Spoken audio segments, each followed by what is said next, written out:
शादी के 3 साल बाद नीता से डॉक्टर्स ने कही थी ऐसी बात, सन रह गई थी अंबानी परिवार की बहू। अंबानी परिवार देश का सबसे मशहूर और अमीर खानदान है। हर कोई इस परिवार की लग्जरी लाइफ के बारे में जानना चाहता है। अंबानी खानदान के पास बहुत संपत्ति है, लेकिन इसका ये मतलब नहीं कि उनकी जिंदगी में दुख नहीं आए। जब मुकेश अंबानी ने नीता से शादी की थी तब तक तो सब कुछ बहुत अच्छा था, लेकिन शादी के 3 साल बाद पूरे परिवार को एक बहुत बुरी खबर सुनने को मिली थी। इस बात का खुलासा खुद नीता अंबानी ने एक इंटरव्यू में किया था। साल 2011 में नीता ने आईडीवा को दिए इंटरव्यू में बताया था कि वो हमेशा से मां बनना चाहती थीं।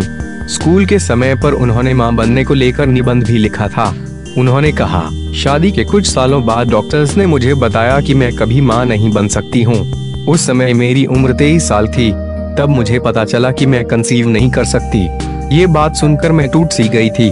डॉक्टर फेरूजा पारिक मेरी बहुत अच्छी दोस्त हैं। उनकी मदद से कुछ सालों बाद मैंने कंसीव किया और मेरे जुड़वा बच्चे हुए। ये बच्चे थे आकाश और ईशा अंबानी। इसी इंटरव्यू में नीता ने ये भी बताया कि वो एक दर्दनाक प्रेगनेंसी से गुजरी हैं। उन्होंने बताया, मेरे सरोगेसी के जरिए ट्विंस हुए, लेकिन वे समय से 2 महीने पहले ही हो गए थे।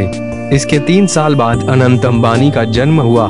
ये एक नेचुरल प्रेगनेंसी थी, लेकिन इससे मेरा और बच्चे का वजन बहुत बढ़ गया था।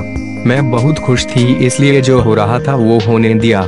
नीता ने अपने बच्चों की परवरिश के बारे में बताया था। जब मेरे बच्चे बड़े हो गए थे तब भी मैं उन्हें सिर्फ 5 रुपए दिया करती थी, जिसे वो अपनी कैंटीन में कुछ खाने पीने पर खर्च कर सकें। एक बार मेरा छोटा बेटा अनंत मेरे पाया आया और उसने मुझसे 10 रुपए मांगे। मैंने उससे पूछा कि तुम्हें 10 रुपए क्यों चाहिए। उसने कहा कि स्कूल में जब भी मेरे दोस्त मुझे 5 रुपए के साथ देखते हैं तो वो मेरा मजाक उड़ाते हैं। वे कहते हैं अंबानी है या भिखारी।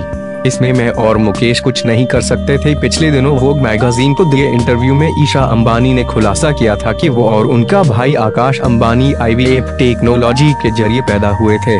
नीता अंबानी ने मुकेश अंबानी से शादी के 7 साल बाद 2 जुड़वा बच्चों को जन्म दिया था।